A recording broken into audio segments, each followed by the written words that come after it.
The land out here did not offer forgiveness. It was a hard-baked sheet of cracked earth and bleached bone, where the wind was the only thing that moved with purpose. It stripped the soil from the ground in great, choking clouds of dust that turned the midday sun a hazy, bloodshot orange.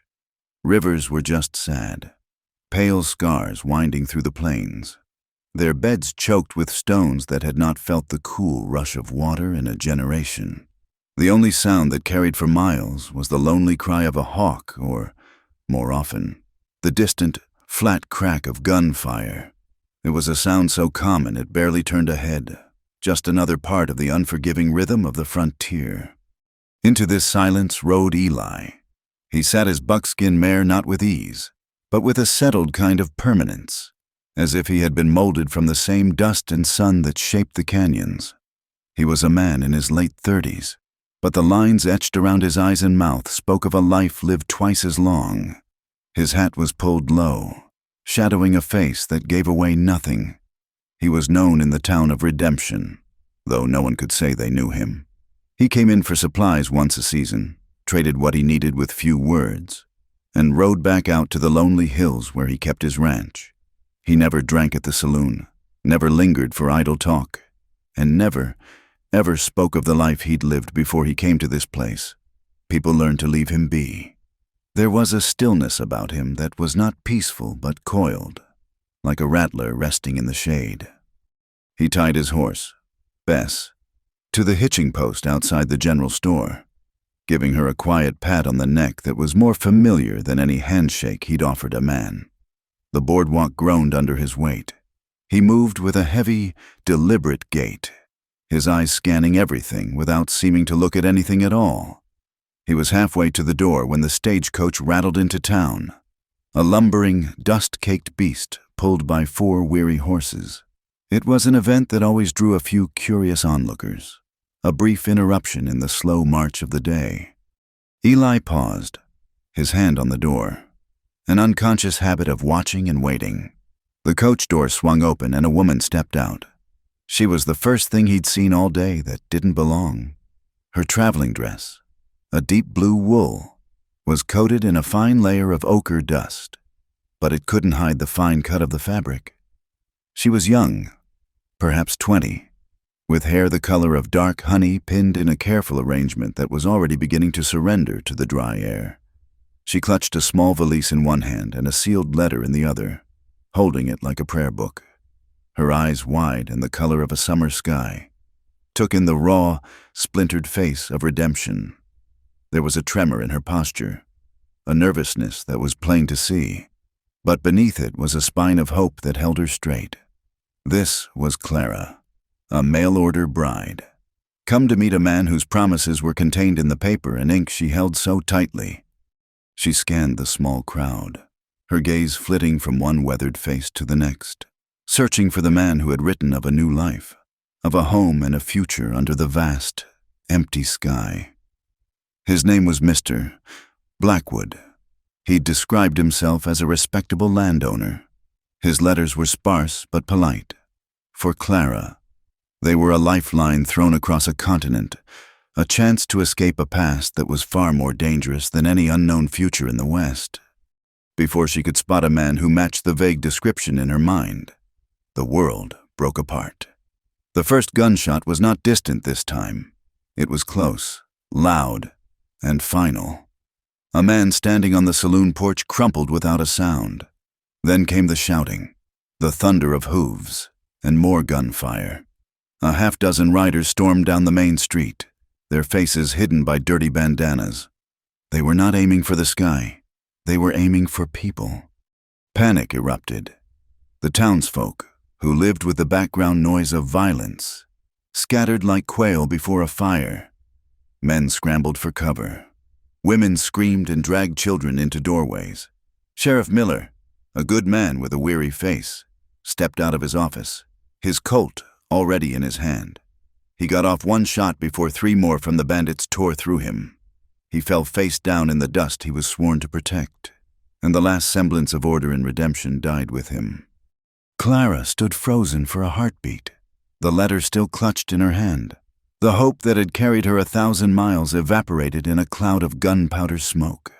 Her promised new life was a mirage. This was real.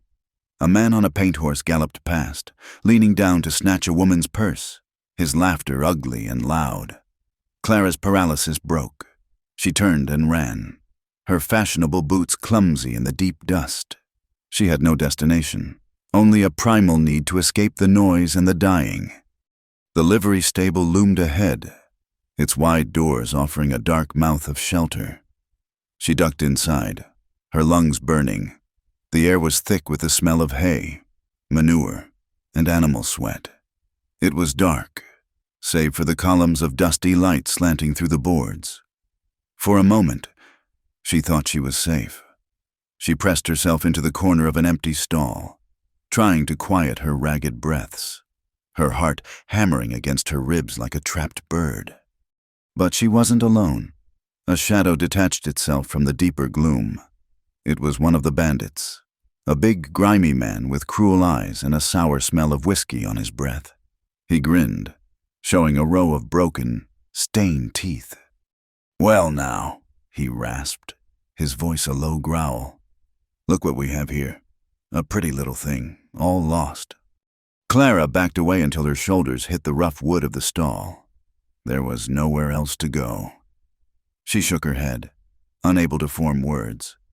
The letter fell from her numb fingers, landing unnoticed in the dirty straw. "Don't you worry none," he said, advancing on her, his hands outstretched. "We'll take real good care of you." He lunged, and his hand tangled in the fabric of her dress at the shoulder.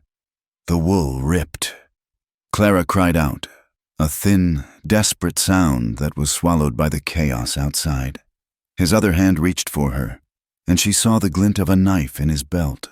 This was it. This was the end of her desperate gamble. A death in a dark, foul-smelling stable at the edge of the world. A single, deafening crack echoed through the stable, louder than all the other shots. It was so close it made her ears ring. The man holding her went rigid. A look of stunned surprise crossed his face. A dark, wet circle blossomed on the front of his shirt.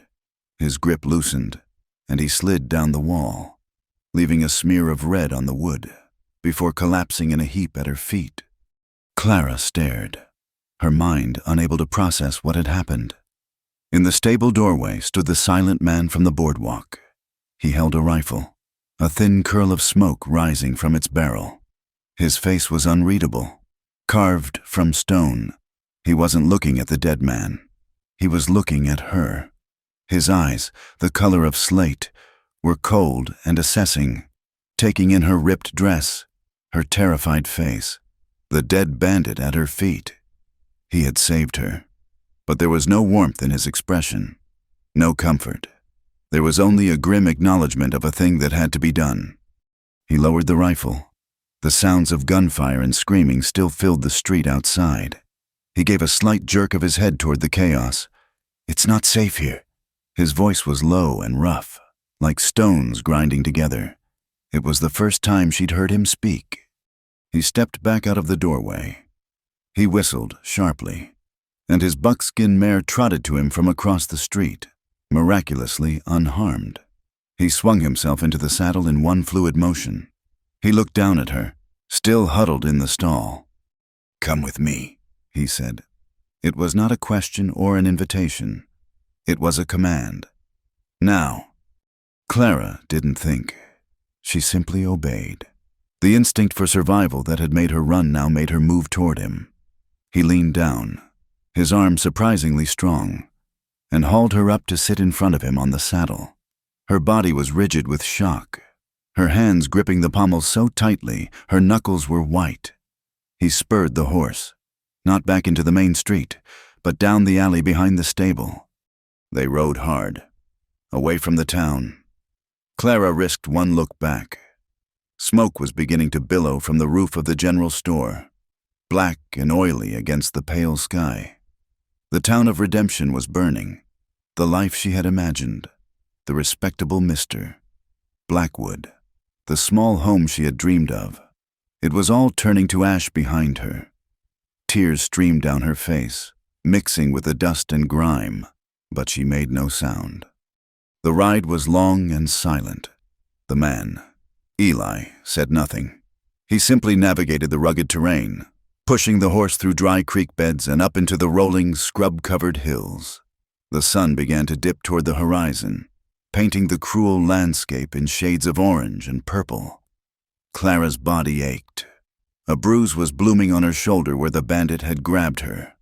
Every muscle screamed in protest, but she didn't dare complain. The silent man in control of her fate offered no reassurances. He was simply a presence at her back, solid and unyielding. Just as dusk began to settle in earnest, they arrived. The ranch was little more than a small, sturdy cabin, a barn, and a corral, all built from rough-hewn logs. It was nestled in a shallow valley, sheltered by a ridge of rock, as isolated and solitary as the man himself. There were no flowers, no garden, no sign of a woman's touch. It was a place built for endurance, not for living. Eli swung down from the horse and then reached up to help her down. His hands were calloused and firm on her waist as he lifted her to the ground. Her legs were shaky and almost buckled beneath her. He steadied her with a hand on her arm, his touch brief and impersonal, and then he let go. She stood there, filthy, bruised, her fine dress in tatters, a refugee from a life that had never even begun. He didn't invite her into his home. The cabin door remained shut. He led his horse toward the barn, then gestured with his head toward the building. "You can stay in the loft," he said, his voice flat. "There's a blanket up there. Hay is clean." He unsaddled his horse without another look at her. He left a canteen of water on a barrel near the barn door and then disappeared into the deepening shadows to tend to the animal. Clara was left alone, the silence of the hills pressing in on her, a silence that was somehow more deafening than the earlier violence. She climbed the rickety ladder to the loft, her body moving as if in a dream. She found an old wool blanket, shook it out, and collapsed onto a pile of hay. The scent of it sweet and dry. The exhaustion was so complete it was like a physical weight, but sleep would not come. Hours passed. The moon rose, a pale sliver in a sky littered with cold, distant stars. The world outside the barn was utterly still. From her perch, she could see through the open loft door. A small fire now burned in the yard, a tiny spark of light in the immense darkness, and beside it, she saw him. Eli had not gone into his cabin. He was sitting on the ground, his back resting against the warm flank of his horse. His rifle lay across his lap. He wasn't sleeping. He was just sitting there, watching the night, a silent guardian at the edge of the wilderness. He was a man wrapped in a profound loneliness, a man who kept the world at arm's length. Yet, as Clara watched him from the shadows, his still, solitary figure silhouetted against the firelight, a strange and unexpected feeling stirred within her. For the first time since she had stepped off that stagecoach, she did not feel utterly alone. Something in his quiet, watchful stillness felt safe. Sleep was a dark, churning sea, and Clara was drowning in it. She was back in the stable, the stink of manure and fear thick in her throat. The bandit's face, a mask of grime and cruel intent, loomed over her, his whiskey-sour breath hot on her cheek. The fabric of her dress ripped again, the sound as loud as a gunshot in the suffocating silence of the dream. She fought, but her limbs were heavy, useless things. She opened her mouth to scream, and the sound that came out was the sharp, final crack of Eli's rifle. She woke with a gasp, sitting bolt upright in the hay, her heart hammered against her ribs. A frantic, wild thing.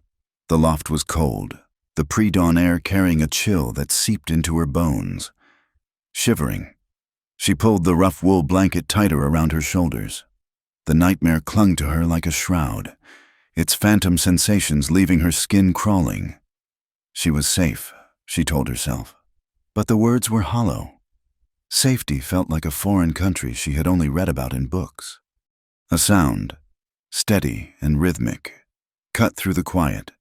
A solid, splitting thwack, followed by a pause. And then again, thwack. It was the sound of work, of purpose. Clara crept to the edge of the loft and peered through the wide-open door. The sky to the east was a pale, bruised purple, just beginning to bleed into a soft, pearly gray. And in the yard, bathed in that nascent light, was Eli. He was chopping firewood. He had stripped to the waist despite the cold, and the muscles in his back and shoulders coiled and bunched with each swing of the axe. The motion was efficient, powerful, honed by years of repetition. He was a part of the landscape, as strong and unyielding as the rock and timber around him. As he turned to set another log on the block, she saw his front. His chest and abdomen were a roadmap of past violences. A long, puckered scar ran diagonally from his left shoulder to his right hip, the kind a blade would leave. Smaller, crescent-shaped marks dotted his skin like faint, pale moons. They were old wounds, long healed, but they told a story of a life lived on the sharp edge of survival. They were a testament to the fact that whatever hell she had just stepped into, he had been living in it for a very long time. She had to thank him. It was the only proper thing to do. She took a breath, smoothed the tattered fabric of her dress as best she could, and made her way down the rickety ladder. Her boots made no sound in the soft dust of the barn floor. He didn't seem to notice her until she was standing a few yards away, a small, uncertain figure in the vast, empty space of his world. The axe stopped in mid-swing. He rested it on the chopping block, his chest heaving slightly from the exertion. He didn't smile or offer a greeting. He just watched her, his slate-gray eyes guarded. "Mr.?" she began, then stopped. She didn't even know his last name. "I wanted to thank you for what you did in the town." Her voice was a small, reedy thing in the morning air.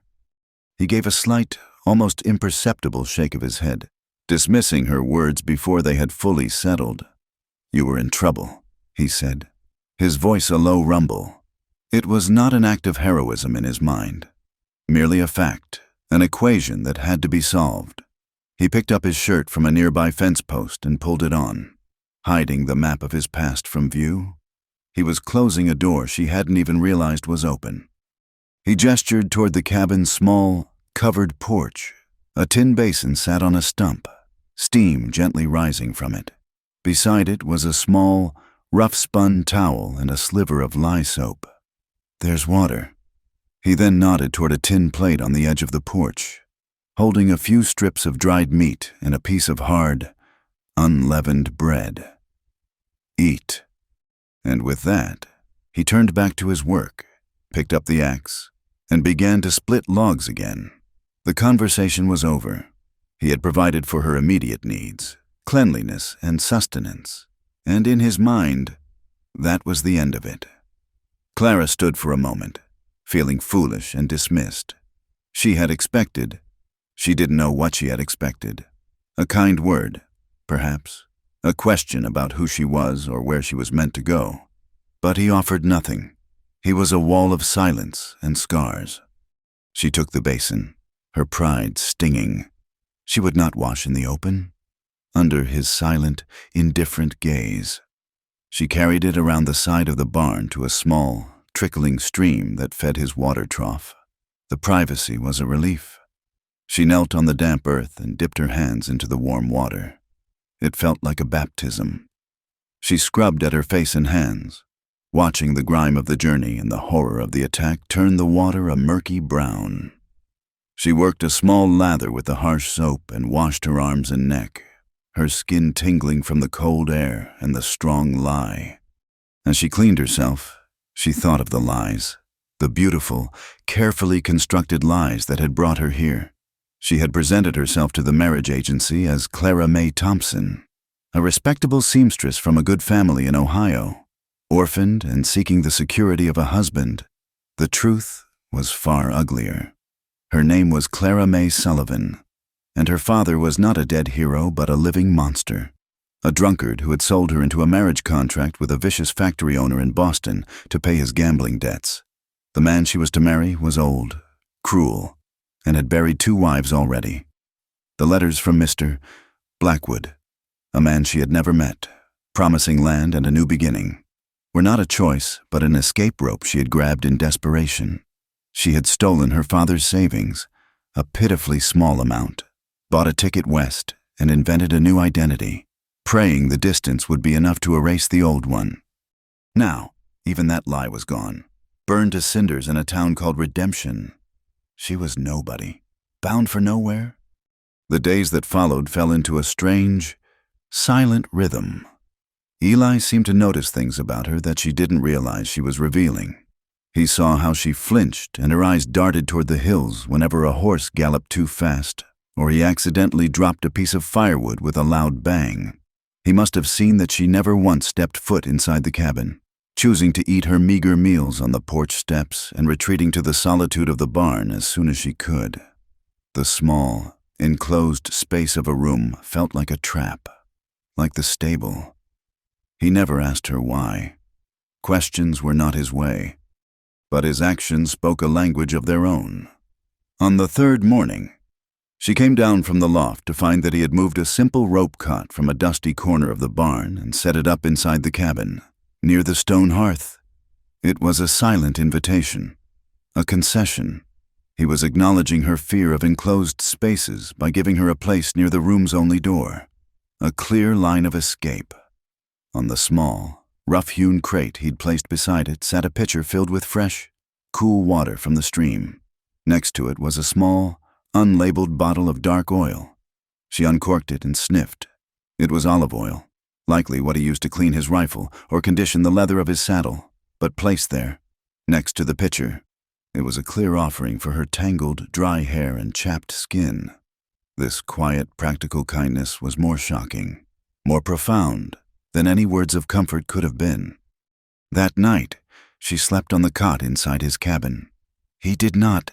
He unrolled his bedroll on the porch, just outside the open door, placing himself between her and the vast, dark wilderness. He was guarding her, she realized, not from anything out there, but from the ghosts that haunted her in the quiet of the night. Clara could not bear the idleness, the feeling of being a useless burden. She began to work. She started small, sweeping the cabin's plank floor, a task he already did with meticulous care. She found a small chicken coop behind the barn, home to a half-dozen scrawny hens, and began collecting the eggs each morning. She found his mending kit, a simple affair of thick needles and waxed thread, and painstakingly repaired the rip in her dress. When that was done, she found one of his work shirts, a sleeve nearly torn off, and mended it with small, neat stitches that were far finer than his own clumsy repairs. She left it folded on his bedroll. He wore it the next day without a word, but she saw him run his thumb over the seam once, a flicker of something in his eyes before the mask returned. One afternoon, seeking a moment of peace, she walked up the gentle slope of the hill behind the cabin. The land was dotted with hardy cedars and stubborn, thorny bushes. Under the gnarled branches of the oldest, most weathered cedar, she found them, 2 small, simple graves, marked only by crude wooden crosses that had been bleached gray by the sun and wind. There were no names carved into the wood, but the ground around them was clear of weeds and stones, a small patch of sacred, tended earth in the middle of the untamed wild. A woman and a child. She knew it with a certainty that made her ache. Sarah and little Jacob. The names came to her, whispered on the wind, a story she pieced together from the depth of his silence, from the haunted look in his eyes, from the way he lived as if already half in the grave with them. Outlaws, she guessed. A raid, like the one in town. This ranch was not just his home. It was a tomb, a memorial to a life that had been stolen from him. He hadn't let her into his cabin at first. She now understood, not to be cruel, but because he hadn't let anyone into his life since the day he dug these graves. Weeks melted into a month.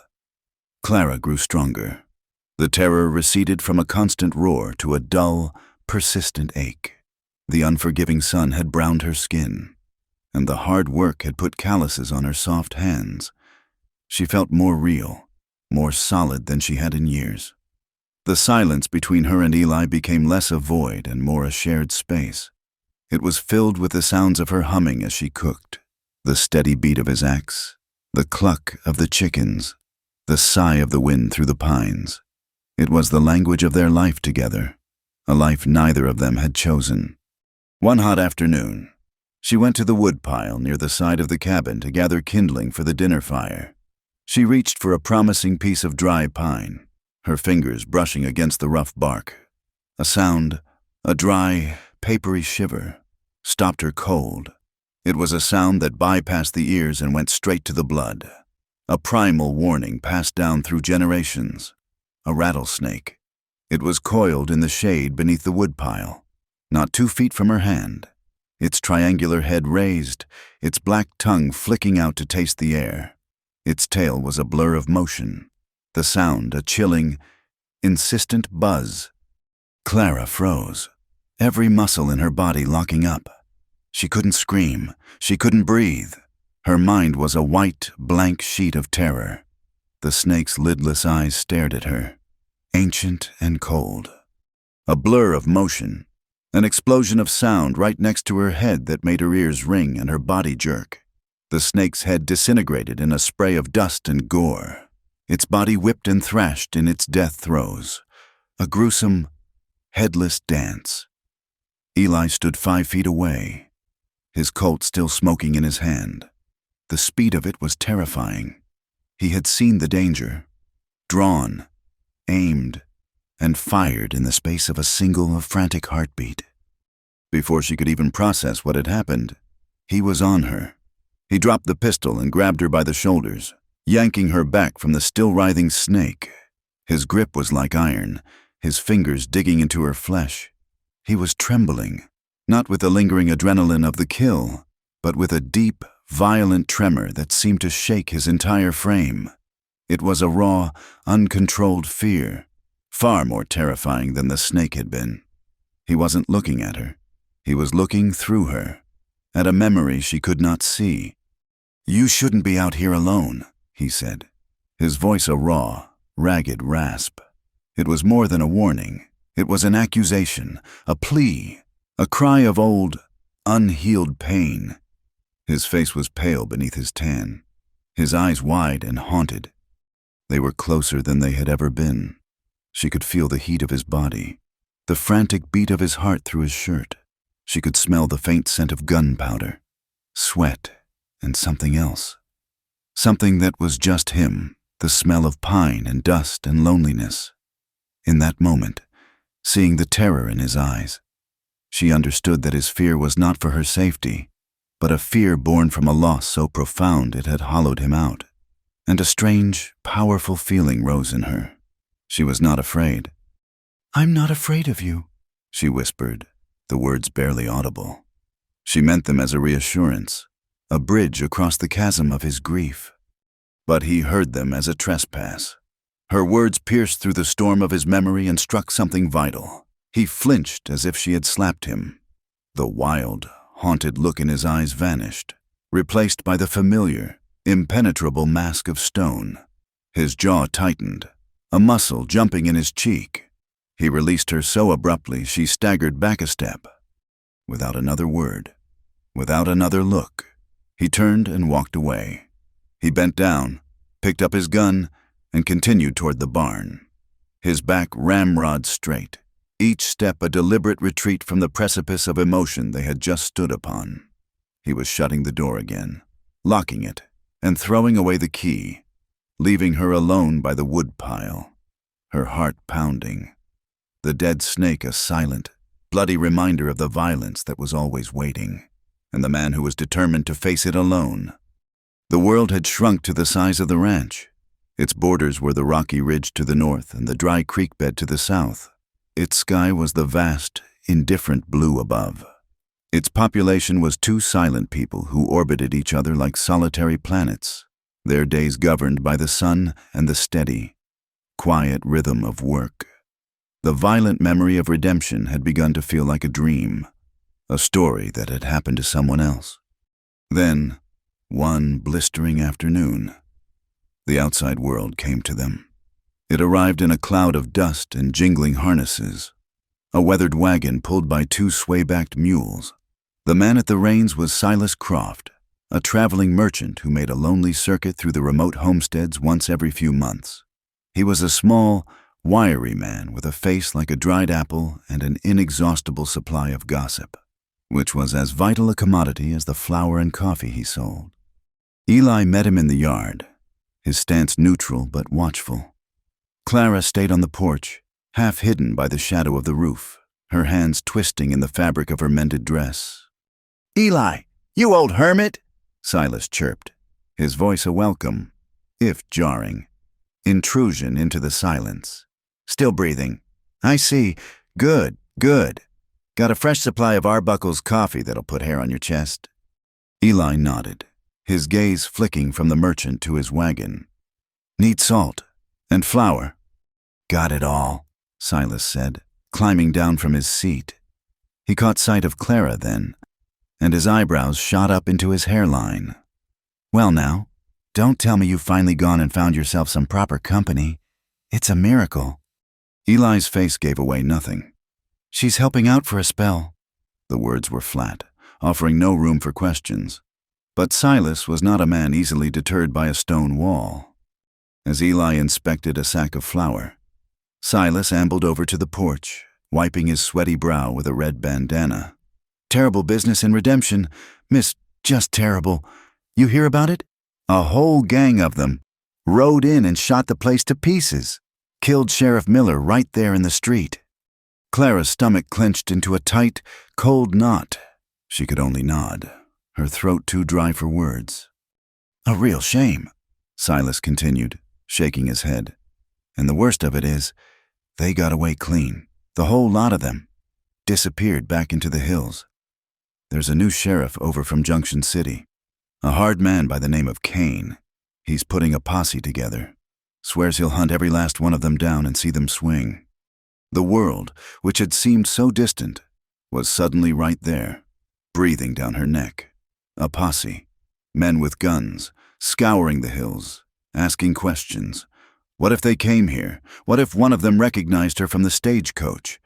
The lie of her identity was a fragile shield, and she felt it cracking.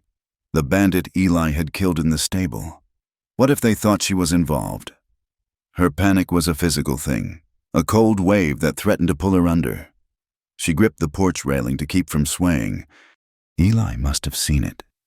He finished his transaction with Silas, trading a few cured pelts for the supplies.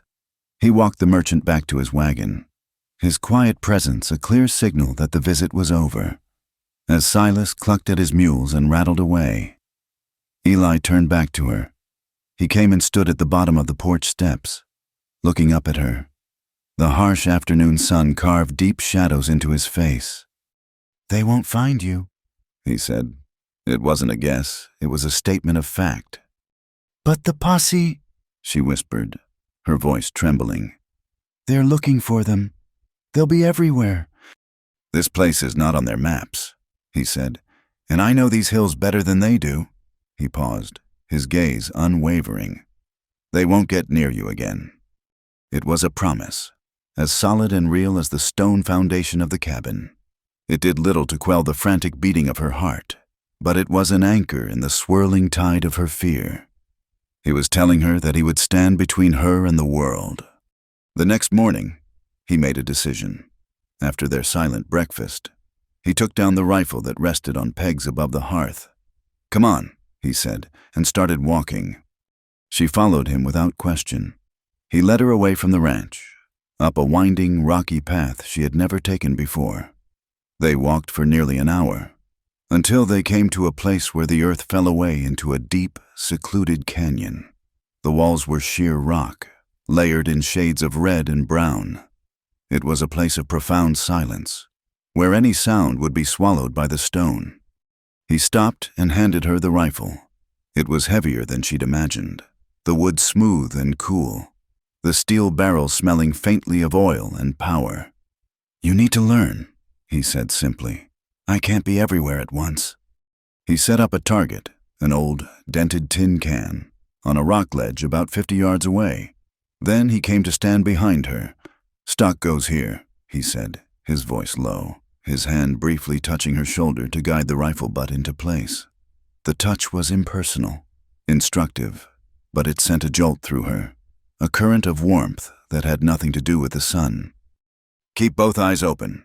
Line up the sight at the end of the barrel with the one back here. Put the can right on top of it." She tried to do as he said, but her arms trembled under the weight of the gun. The can seemed to dance in her vision. She could feel his presence behind her, a solid wall of heat. He was so close she could hear the soft sound of his breathing. "You're fighting it," he said, his voice calm. "Let it rest. Become a part of you." He stepped closer. His body was flush against her back now, his chest pressing against her shoulder blades. His arms came around her, his large, calloused hands covering her own smaller ones on the rifle. One hand gently adjusted her grip on the stock. The other steadied the forestock.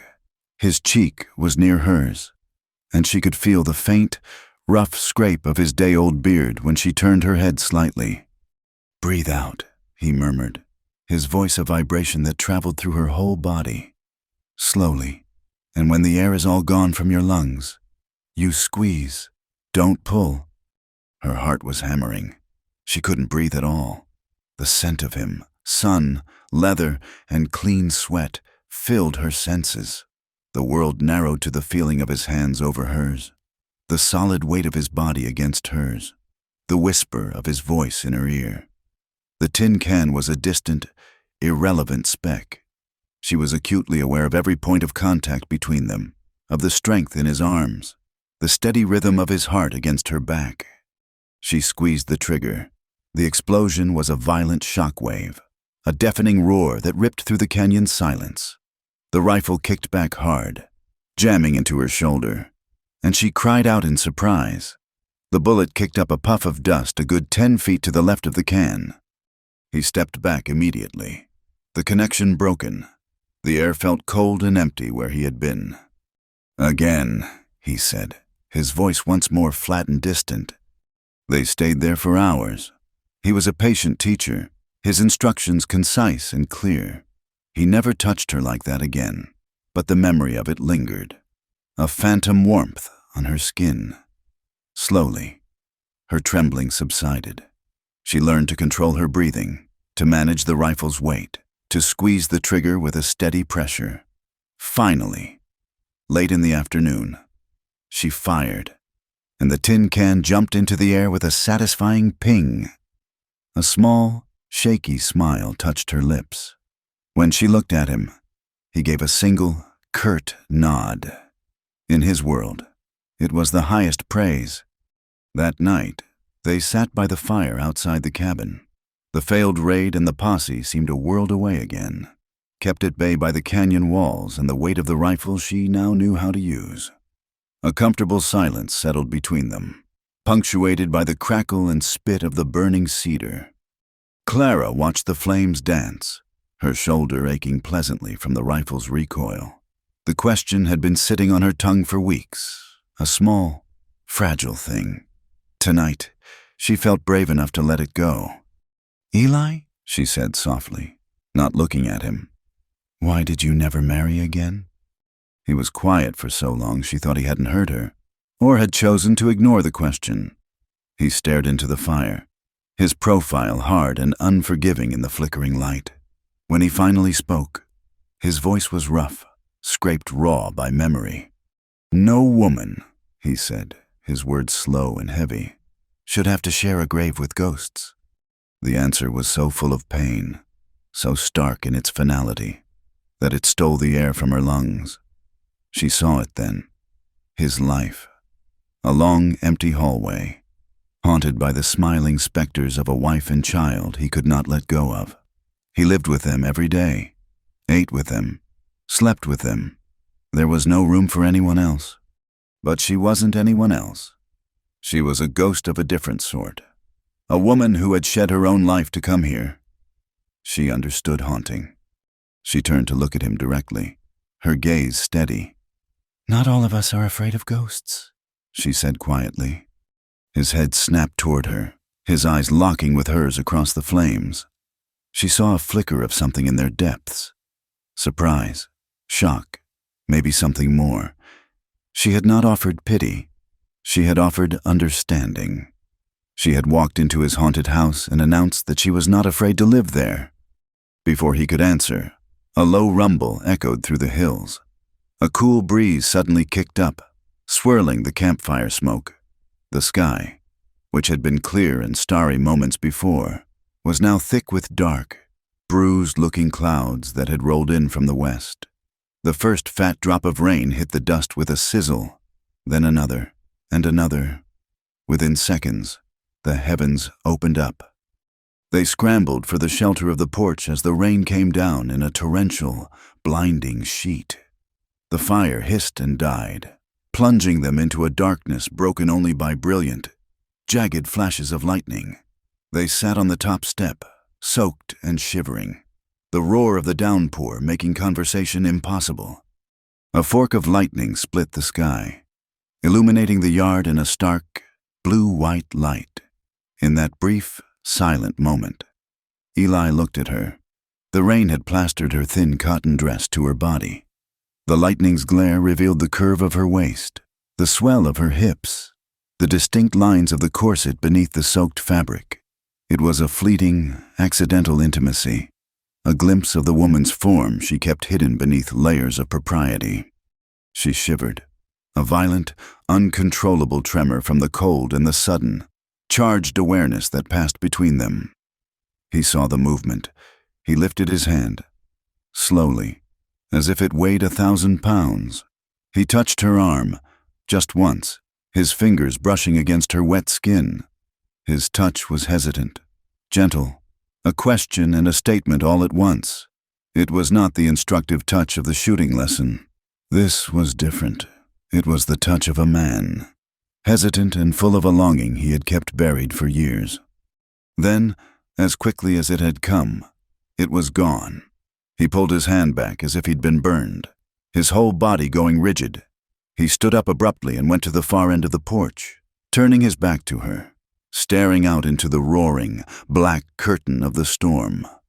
Later, when the rain had softened to a steady drumming on the roof, Clara went inside. She lit a single candle and stood before the small, cracked piece of mirror that hung by a nail on the cabin wall. She saw a stranger. Her face was thinner, her skin darker from the sun. Her eyes, which had been wide with fear for so long, now held a different light, a deep, knowing sorrow. Slowly, deliberately, she began to unpin her hair. The heavy, dark honey locks cascaded down over her shoulders and back. She stared at her reflection, at the way the candlelight softened the hard lines of her new life. Her lips were slightly parted, her chest rising and falling with each breath. Her body, which had been a source of terror and shame, was now filled with a slow, deep, unfamiliar ache. It was an ache of want, a profound and undeniable longing for the silent, haunted man who stood guard just outside her door. She took a step, her bare feet silent on the cool plank floor. Then another. She would go to him. She would open the door and stand before him, and the silence would finally break. She reached the door, her hand hovering over the wooden latch, but she stopped. What would she be offering? Comfort, passion, and what would she be asking for in return? She thought of the ghosts in his eyes, the high, strong walls he had built around his heart. She could not be the one to tear them down. He had to be the one to open the gate. With a shuddering sigh, she turned away from the door and went back to her cot. She blew out the candle and lay down in the darkness, the sound of the rain and the furious, lonely beating of her own heart the only sounds in the world. The storm retreated as dawn approached, leaving the world washed clean and deceptively peaceful. But the tension it had stirred between Eli and Clara remained, a low, humming thing in the air. The brief touch on the porch had been a stone tossed into the still, deep waters of their solitude, and the ripples were spreading. They moved through the day's chores with a careful, deliberate distance, the silence between them now heavier, charged with unspoken words and the memory of lightning. Clara found the journal by accident.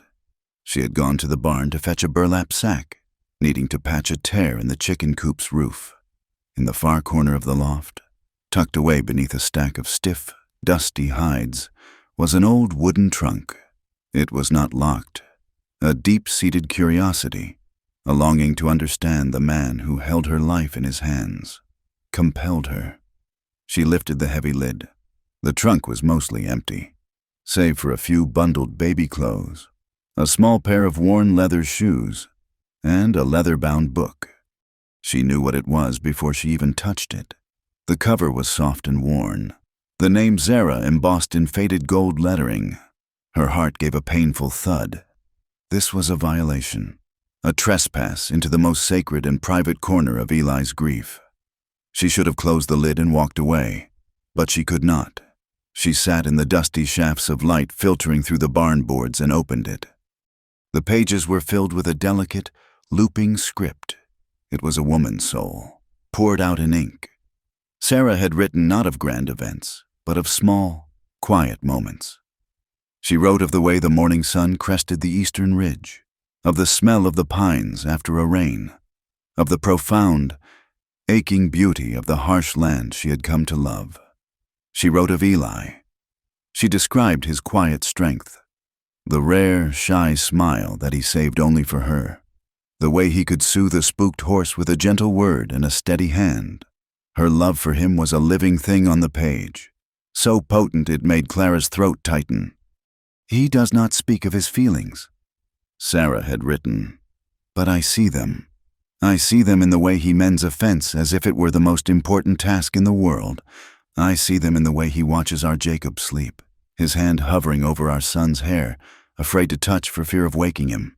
His heart is a deep, quiet well, and I am the only one who has ever been allowed to draw from it." There were sketches, too, drawn with a skilled, gentle hand. A detailed drawing of a wildflower Clara had seen growing by the stream. A portrait of a smiling baby, labeled Jacob, 3 months, and a sketch of Eli, younger, his face less haunted but still serious, his gaze fixed on something beyond the page. Clara was so engrossed, so lost in the world of this woman she would never know, that she did not hear him approach. One moment she was alone with the ghosts of the past. The next, his shadow fell over her. "What are you doing?" His voice was low, but it held a new and dangerous edge, a cold fury that sliced through the warm air of the barn. Clara's head snapped up. He stood at the top of the ladder, his face a mask of disbelief and rage. His eyes were not on her, but on the open journal in her lap. It was as if he had caught her desecrating a grave. For the first time since she had met him, he raised his voice. The sound was a shock, like the crack of a whip. "That's not yours." The words were an accusation and a judgment. They hit her with the force of a physical blow. Shame and guilt warred with a sudden, fierce surge of her own long-suppressed anger. She had been a guest, a refugee, a patient. But she was also a woman who had been pushed to the very edge of her own existence. She would not be made to feel small. Not now. She closed the journal gently and looked up at him. Her chin held high. Her voice was quiet but steady, laced with a bitterness she did not try to hide. "Neither was the man I came here to marry." The comeback struck him silent.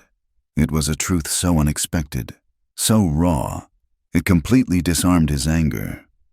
He stared at her, the fury in his eyes slowly being replaced by a dawning, unwelcome understanding. They were not so different. She and he, both of them were living lives that were not the ones they had chosen, haunted by people who were not there. The standoff broke, but the tension escalated. He came down the ladder and strode toward her. "You think you know something because you read her words?" he snarled, his voice a low growl. "You know nothing. You come here from God knows where, with your soft hands and your city dress, running from something you're too scared to name. You live in my house, you eat my food, and you dare to dig through my life?" "Your life?" she retorted, getting to her feet. The journal clutched in her hand like a shield. "You don't have a life. Eli, you have a memorial. You have a tomb you walk around in every day. You're just as dead as they are.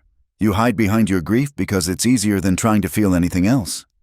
"And what would you know about feeling?" he shot back, his hands clenched into fists at his sides. "You, who lied to get here, who were ready to marry a man you'd never even seen.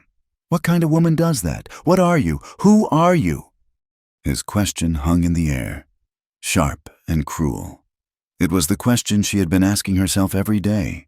Who was she? Was she Clara Thompson, the respectable seamstress? Was she Clara Sullivan, the frightened daughter of a drunkard? Or was she this new creature, this survivor who knew how to shoot a rifle and mend a fence and live with a silent, broken man? The accusation that she was a liar, a fraud, struck at the very heart of her fragile, cobbled-together identity. It was too much. A strangled sob escaped her lips. She threw the journal into the trunk, the sound echoing the slam of a door in her own heart. She couldn't be here, in this barn full of ghosts, with this man who saw the very lies she was trying to escape. She turned and fled.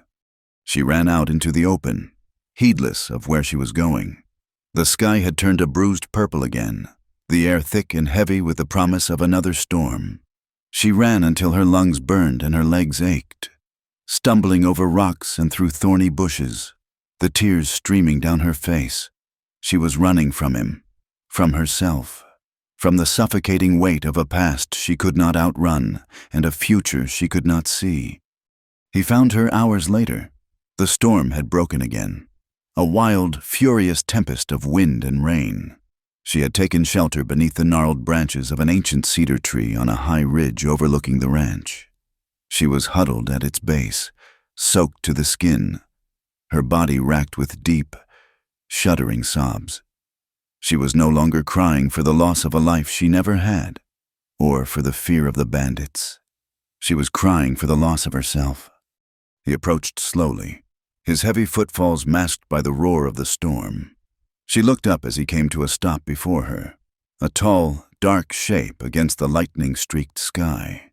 His face was unreadable in the gloom, but he was no longer angry. The fury had been washed away, leaving behind only a deep, profound weariness. "I don't know who I am anymore," she admitted, her voice a broken whisper that was nearly lost in the wind. "The girl who came here, she's gone, and I don't know who's left, but I don't want to be alone." It was the simplest, most honest truth she had ever spoken. It was a confession of utter desolation, a plea from the very depths of her soul. He did not speak. He simply knelt, and without a word, he gathered her into his arms and lifted her from the ground. She was surprisingly light. She buried her face in the wet fabric of his shirt, her sobs quieting to a desperate, exhausted sigh. He held her securely against his chest and began the long walk back to the cabin, his steps sure and steady in the raging storm. The act was one of pure, uncomplicated protection, an answer that needed no words. He carried her inside and set her down gently in front of the hearth, where the embers still glowed. The cabin was warm and dry, a sanctuary from the wild fury of the night. He stoked the embers, adding fresh kindling and a log until a proper fire was blazing, casting a warm, flickering light across the room.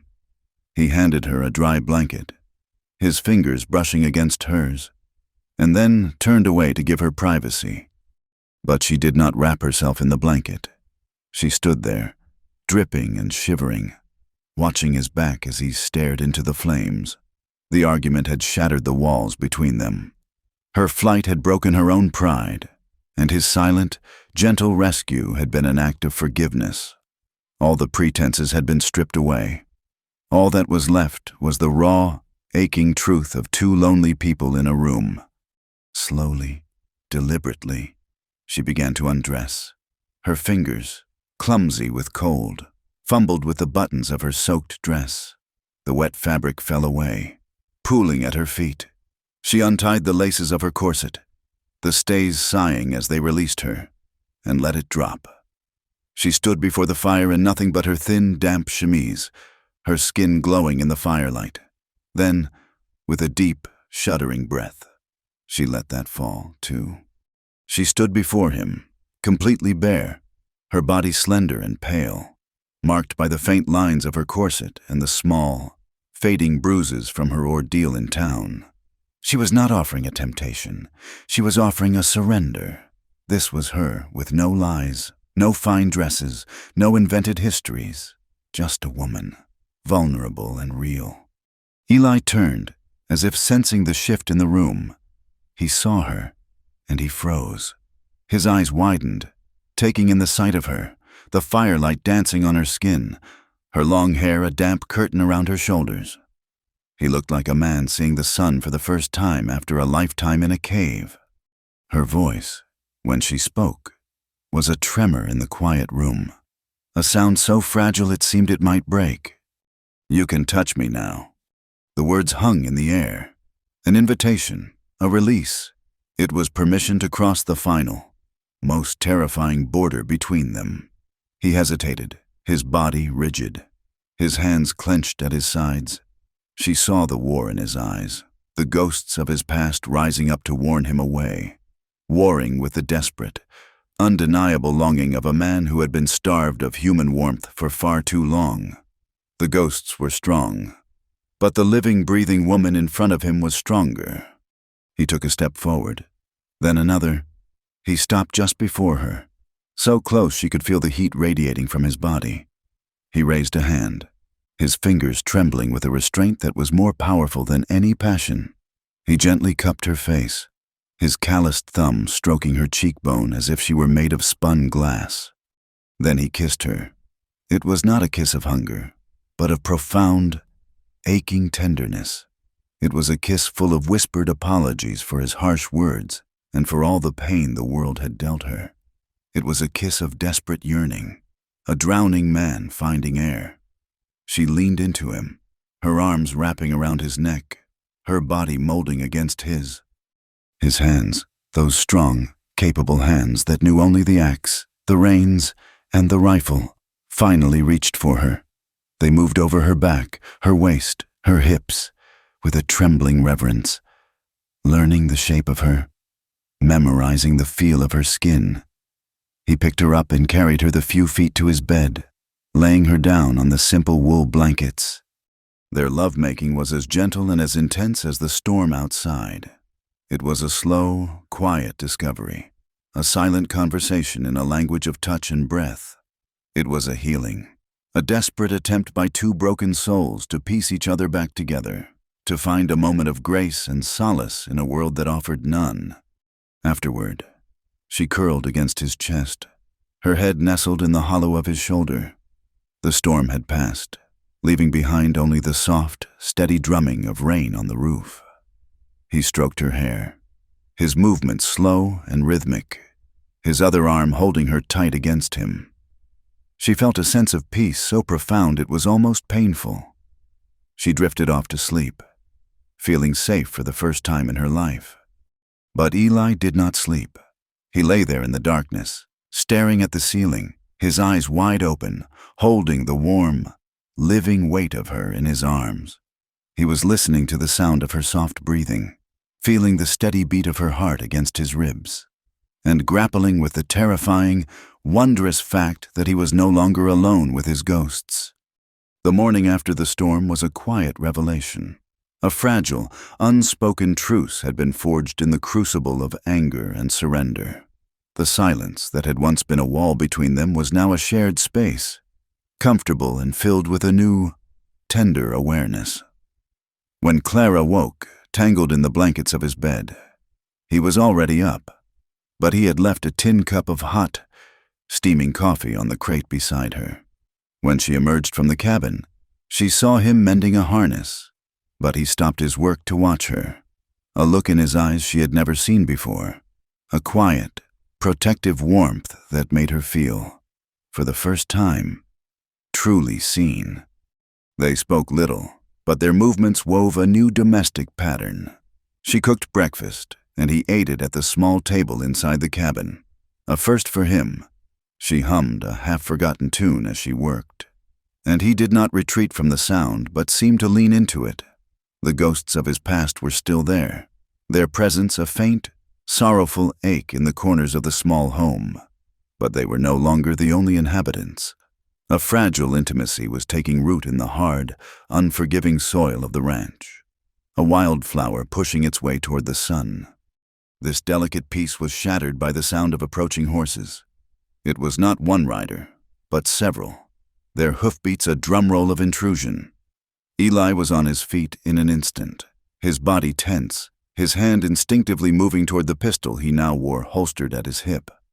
Clara came to stand in the doorway behind him, her heart leaping into her throat. A group of 5 men rode into the yard, reining in before the cabin. They were not outlaws. They were grim-faced, dusty men with rifles resting in the crooks of their arms and stars pinned to their vests. At their lead was a man with a hard, square jaw and eyes the color of chipped flint. He surveyed the ranch with a sweeping, proprietary gaze, his expression giving away nothing. "This is the Miller place?" the man asked, his voice flat and devoid of warmth. "It's the Hollis place now," Eli replied, his voice equally hard. "My name is Eli Hollis. What do you want?" "I'm Sheriff Kane, from Junction City. The new law and redemption." He dismounted, his movements economical and precise. He looked past Eli, his gaze landing on Clara in the doorway. "We caught one of the men from the attack. Before we stretched his neck, he talked about a woman he cornered in the livery. Said another man shot his partner and took off with her. That'd be you, I reckon." Eli took a half-step to the side, subtly blocking Kane's view of Clara. "She's been through enough. She has nothing to say to you." "That's not for you to decide. Hollis," the sheriff said, his eyes narrowing. "Every witness gives a statement. That's the law. This posse is hunting the rest of that gang, and we need every piece of information we can get." Clara felt a familiar wave of cold fear, the instinct to hide, to let Eli handle it, to retreat back into the safety of his shadow. But then she looked at Eli's rigid back, at the fierce, protective set of his jaw. He would fight for her. She knew. He would lie for her, kill for her. But she was tired of hiding. She was tired of being a secret, a burden he had to protect. The girl who had fled into the storm was not the same woman who had woken up in his bed. She stepped out from behind him, moving into the harsh sunlight. "It's all right, Eli," she said, her voice clearer and stronger than she expected. She looked directly at the sheriff. "I'll help you if I can." Eli turned to her, a protest forming on his lips, but she met his gaze with a steady, resolute look of her own. "This is my fight, too," her eyes said. "Let me fight it." He fell silent, his jaw tight, but he did not try to stop her. Sheriff Kane nodded, a flicker of grudging respect in his eyes. "My deputy is a fair hand at drawing," he said. "We have sketches made from descriptions given by the townsfolk. I need you to look at them. Tell me if you recognize anyone." He pulled a roll of papers from his saddlebag and untied the leather thong. He handed them to her one by one. They were rough charcoal drawings, the faces smudged and indistinct, more like specters than men. The first was a man with a thick beard and a missing ear. The second, a young man with cruel, narrow eyes. Clara shook her head at each one. They were faces from a nightmare, but not ones she could place. Then he handed her the last one. Clara's breath caught in her chest. The drawing was rough, but the artist had captured the man's essential features. The thin, precise lips, the neatly trimmed mustache, the cold, intelligent eyes that held no warmth at all. It was the face from the letters, the face of the man who had promised her a new life, a respectable home, a future. "This one," she whispered, her voice a thread of sound. "I know him." "You saw him during the raid?" Kane pressed, leaning forward. "No," she said, her mind reeling as the pieces of a horrifying puzzle slammed into place, the polite but sparse letters, the lack of any real detail about his life, the way he had instructed her to bring all her money with her. It was all a trap. The bandit attack wasn't a random tragedy that had interrupted her new life. It was the brutal reality of what her new life was meant to be. She looked up at the sheriff, her eyes wide with a dawning, sickening comprehension. "This is the man I came to Redemption to marry. His name is an alias, but he called himself Jonathan Blackwood." Sheriff Kane and Eli both stared at her, their expressions a mixture of shock and disbelief. "He arranged my passage," she continued, the words tumbling out, cold and precise. "He was supposed to meet my stagecoach. The attack, it happened before I could meet him. I see now. He was one of them. He wasn't going to marry me. He was going to sell me." The silence that followed was heavy and absolute, broken only by the nervous stomp of a horse. Sheriff Kane stared at the sketch, then back at Clara, a new, grim understanding on his face. He had been hunting simple outlaws. He had stumbled into something far darker. "We have a name for him," Kane said, his voice hard as iron. "Silas Cooper. He runs a nasty trade from here to the mining camps. Lures women out west with promises of marriage and sells them to the highest bidder." He rolled up the sketches, his movements sharp with renewed purpose. "Thank you, Miss. You've just made this hunt a whole lot simpler." He turned to his men. "We have a name and a face. Let's ride." The posse mounted up and galloped out of the yard, leaving a cloud of dust and a suffocating silence in their wake. Clara stood frozen, staring at the empty space where they had been. The truth of her escape was so much worse than she had ever imagined. She had not merely been unlucky, she had been prey, and she had walked willingly into the snare. The danger she had brought to Eli's door was not a random act of fate. It was a direct consequence of her own desperate, foolish choices. A wave of guilt so powerful it made her dizzy washed over her. That night, she could not be still. She paced the small cabin, the sheriff's words echoing in her mind. Eli watched her, his silence a heavy blanket. Finally, she stopped in front of him, her hands wrapped around herself as if to hold her splintering courage together. "Do you regret it?" she asked, her voice barely a whisper. "Regret what?" he asked, though he knew the answer. "Saving me," she said, looking at the floor. "If you had just left me there, in that stable, none of this would have happened. I wouldn't have brought this trouble down on you. I wouldn't have brought men like that," she shuddered, "to your home." He stood up and came to her, his movements slow and deliberate. He gently took her by the shoulders, forcing her to look up at him. His gray eyes were clear and steady, and they held a conviction that was absolute. "Clara," he said, and the sound of her name on his lips was still a new and powerful thing. "I'd do it again. I'd do it all again, even if it cost me everything." He was not just talking about the posse or the outlaws. He was talking about the cost to his solitude, to the quiet, ordered grief of his life. He was saying that she was worth it. Tears filled her eyes. But this time, they were not tears of fear or guilt. They were tears of a profound, overwhelming gratitude that was so immense it felt like love. A week later, word came that Silas Cooper had been captured. Sheriff Kane sent a deputy to the ranch to request that Clara come to town. She was needed to make a final, official identification before the hanging. The ride back into Redemption was surreal.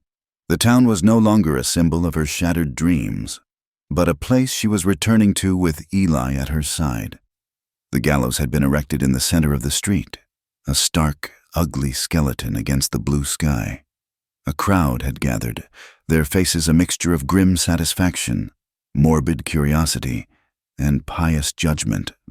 Sheriff Kane led Clara to the front. Silas Cooper, alias Jonathan Blackwood, stood on the platform, his hands bound, a noose around his neck.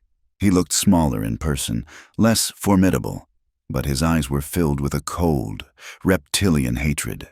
He saw Clara, and a cruel, knowing smirk twisted his lips. "That's him," she said to the sheriff, her voice clear. Kane nodded to the hangman, but before the hood could be pulled over his head, Cooper used his last breath not for a prayer, but for revenge. He turned his venomous gaze on Clara, and his voice rang out over the silent crowd. "Ask her who she really is. She's no innocent bride. Her name is Clara May Sullivan, and she's a thief who ran from her own family back in Boston." A shocked murmur rippled through the crowd. Clara felt every eye in town turn on her, their gazes like stones. The floor dropped out from under Cooper, but his words remained, hanging in the air, a poison that settled over her, suffocating her. He had taken her secret and twisted it into a weapon to destroy her. The walk away from the gallows was the longest of her life. The whispers started immediately, hushed but sharp. "Sullivan," he said. "A thief? Just another fallen woman, looking for a man to take her in." The women of the town, who might have offered her sympathy before, now pulled their children closer, their faces masks of cold disdain. They did not see a survivor. They saw a liar, a woman of questionable character, a stain on their respectable community. Clara felt her newfound courage crumble. She wanted to run, to hide her face, to disappear back into the hills where people's judgments could not reach her. But Eli's hand found hers, his grip firm and steady. He did not pull her along or rush her through the crowd. He walked slowly, deliberately, his head held high, his presence a silent, defiant challenge to them all. On Sunday, he sealed that challenge. He harnessed the wagon, something he had not done in years, and told her to put on her best dress, the blue wool one she had painstakingly mended. "Where are we going?" she asked, her voice full of dread. "To church," he said, as if it were the most natural thing in the world. "Eli, no, you heard them. You saw how they looked at me." He came and stood before her, his hands resting on her shoulders. "What they think doesn't matter. They don't get to rewrite your story. Clara, only you get to do that." Walking into that small, crowded church felt like walking into a den of lions. A hush fell over the congregation as Eli led her down the aisle to an empty pew near the front. She could feel the weight of their stares, the heat of their judgment. She wanted to sink through the floorboards, but then she felt Eli's shoulder press against hers, a solid, unshakable anchor. He sat through the entire sermon, staring straight ahead at the preacher, his profile carved from granite. He was not asking for their acceptance. He was telling them that she belonged with him, and their opinion on the matter was irrelevant. The ride home was quiet, the only sound the clip-clop of the horses' hooves and the gentle creak of the wagon. The sun was warm on their faces. The ordeal was over. They had faced the town, and they had survived. As the ranch came into view, a small, safe harbor in the vast wilderness, Eli reached over and took her hand in his. He laced his fingers through hers, a simple, powerful gesture of possession and partnership. Clara leaned her head against his shoulder, a feeling of peace settling deep in her bones. She looked at their joined hands, then up at his strong, silent face. "We made our own vows, didn't we?" she whispered, the words spoken more to his heart than to his ears. A vow made in a storm, sealed in a moment of surrender, and honored in the face of public scorn. A slow smile touched Eli's lips, a rare and beautiful thing. He squeezed her hand and looked out at the hills that were their home. "And I meant every one," he replied. The seasons turned, bleeding one into the next. The hard, frozen ground of winter thawed, giving way to a spring so vibrant and defiant it felt like a miracle. Wild flowers erupted across the hills in audacious sheets of blue, yellow, and red. The creek, which had been a mere trickle, now ran full and clear. It sung a constant, cheerful murmur. The ranch, once a stark and lonely outpost, seemed to breathe with a new life, a new color. The change was more than just the season. It was Clara. The woman who had arrived in a cloud of dust and terror was gone, replaced by someone forged in the crucible of that harsh land. She rode alongside Eli now, not perched fearfully before him, but on her own mare, her seat sure and confident. Her hands, once soft and pale, were now capable and calloused, as skilled at baking bread and mending clothes as they were at reloading a rifle.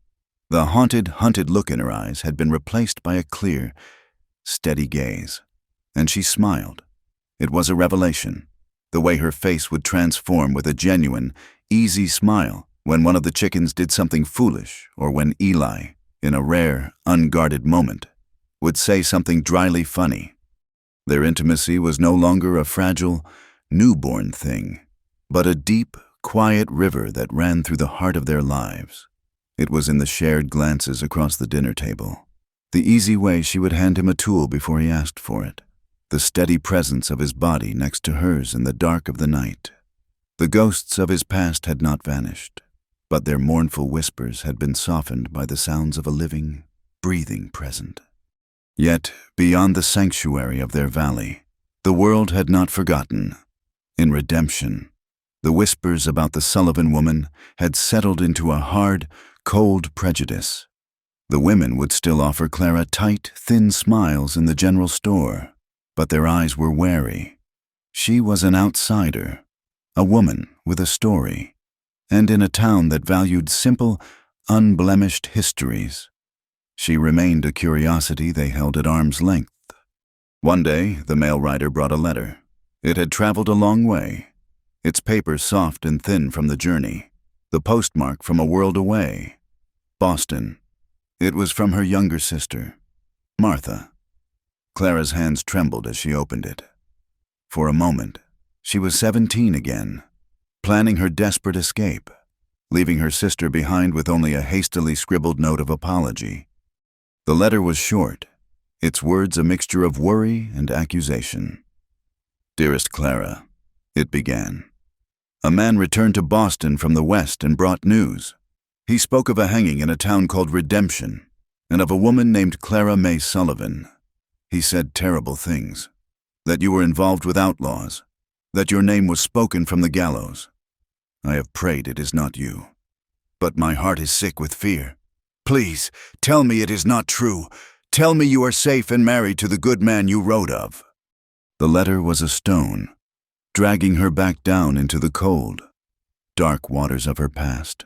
She folded it, the paper crinkling in her tight grip, and hid it away in the small drawer where she kept her mending kit. For 2 days, a shadow returned to her eyes. She was quiet, her smile gone, the old fear a phantom ache in her chest. Eli noticed. He always noticed. He did not press her, but on the evening of the second day, as they sat on the porch watching the stars begin to prick the deep velvet of the sky, he spoke into the silence. "Whatever it is," he said, his voice a low rumble, "you don't have to carry it alone." Tears welled in her eyes. She went inside and retrieved the letter, handing it to him. He read it by the light of the lantern, his expression unchanging. When he was done, he folded it carefully and handed it back to her. She waited for his judgment, for a flicker of doubt. Instead, he looked at her, his gaze steady and deep. "You don't owe them the version they want. Clara," he said quietly, "not your sister, not this town, not anyone. Your story is what you live now, right here." His words were a key, unlocking the cage of her old shame. He was right. She could not change what had happened, but she did not have to live under its shadow forever. The next time they rode into Redemption for supplies, she saw a notice tacked to the door of the general store. The town council had finally approved the building of a small, one-room schoolhouse. They were seeking a teacher. A resolution, fierce and clear, took hold of her. She would not hide. She would not be defined by whispers. She would build something. She presented herself to the town council the next day. The 3 men, the banker, the blacksmith, and the general store owner, looked at her with open skepticism.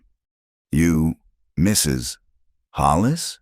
The banker, Mr. Abernathy, said, unable to keep the surprise from his voice.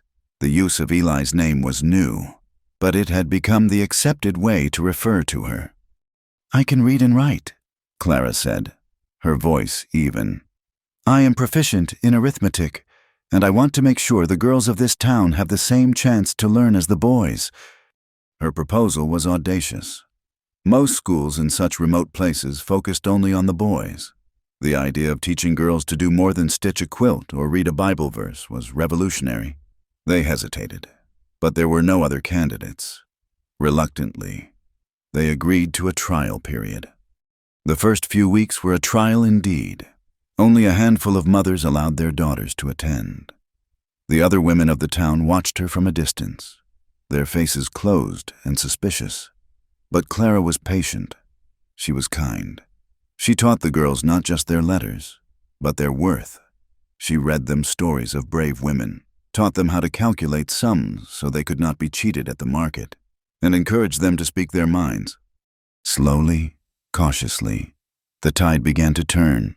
The girls went home, excited and full of new knowledge. They spoke of Mrs. Hollis's with a reverence that piqued their mother's curiosity. One by one, more students began to appear at the schoolhouse door. The women of the town started to see not a mysterious woman with a tainted past, but a dedicated teacher who was giving their daughters a future.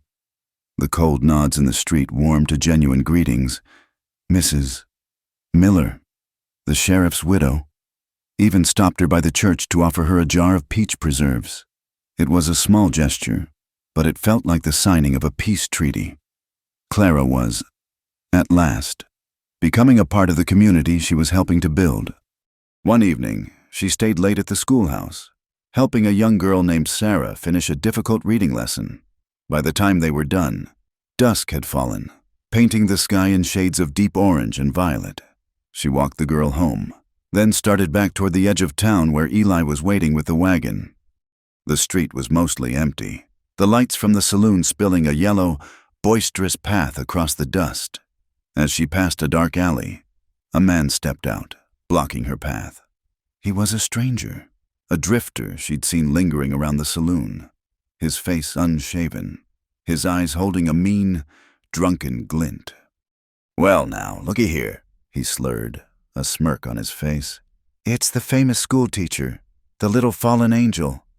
Clara's heart began to pound, but she stood her ground. "Excuse me," she said, her voice cold, and tried to step around him. He moved to block her again, his smirk widening. "I heard stories about you. Heard you ain't as proper as you pretend. Maybe you and me could—" He reached for her arm, before his fingers could touch her. A voice cut through the darkness, as cold and deadly as a winter wind. "Take your hand away from her." Eli stepped out of the shadows. He had not been waiting at the wagon.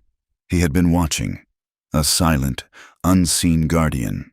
In his right hand, he held his Colt, the barrel level and steady, aimed directly at the stranger's chest. The man froze, his drunken bravado evaporating in the face of the cold, silent fury radiating from Eli. "This is my wife," Eli said, his voice low and utterly devoid of mercy. "You want trouble, you'll get it from me." The drifter swallowed hard, his eyes wide with fear. He slowly raised his hands and backed away, melting back into the darkness of the alley.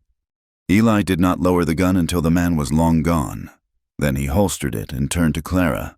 He looked her over, his eyes scanning for any sign of harm. She was trembling, but she was unafraid. She looked at him, at this fierce, protective man who had just claimed her so publicly, so absolutely, and her heart felt so full it might burst. The ride home was silent, the air charged with the aftermath of the confrontation. When they got back to the cabin, the moon was high, flooding their small valley with a soft, silver light. Inside, Clara lit a lantern and turned to face him. He still wore the weight of the fight, his shoulders tense, his face grim. She went to him and, without a word, began to unbutton his shirt. It was a slow, deliberate act of care, an unburdening.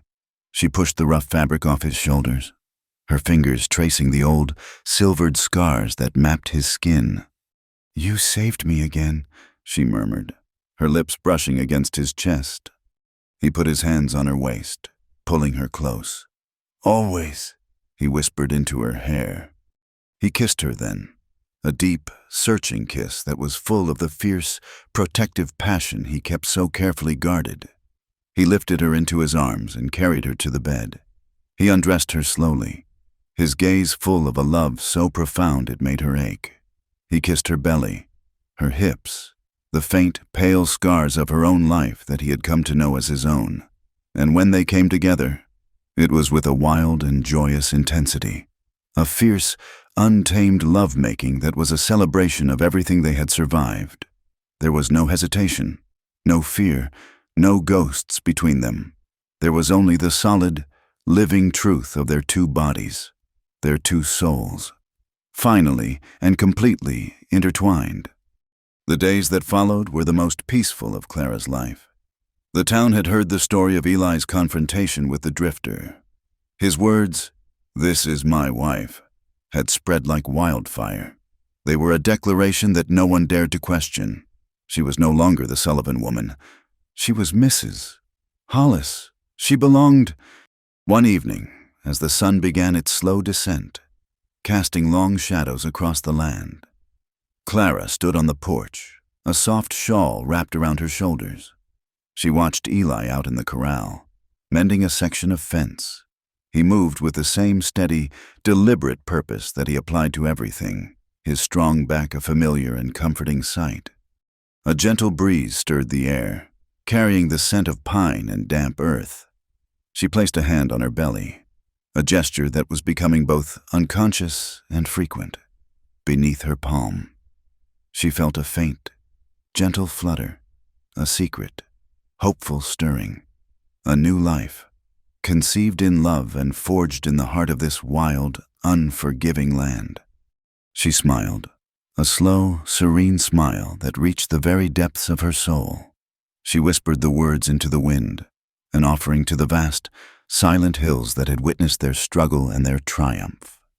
"This land tried to break us," she said softly, "but we made something real." As if he had heard her, Eli finished his work and turned. He looked toward the cabin and saw her standing there, bathed in the golden light of the setting sun. He raised a hand, and a wide, genuine smile broke across his face, and he started walking back toward her. Thank you for listening to our story. Please let us know where you are listening from in the comments so we can all connect. And do not forget to subscribe to the From Wild West channel and share your thoughts in English.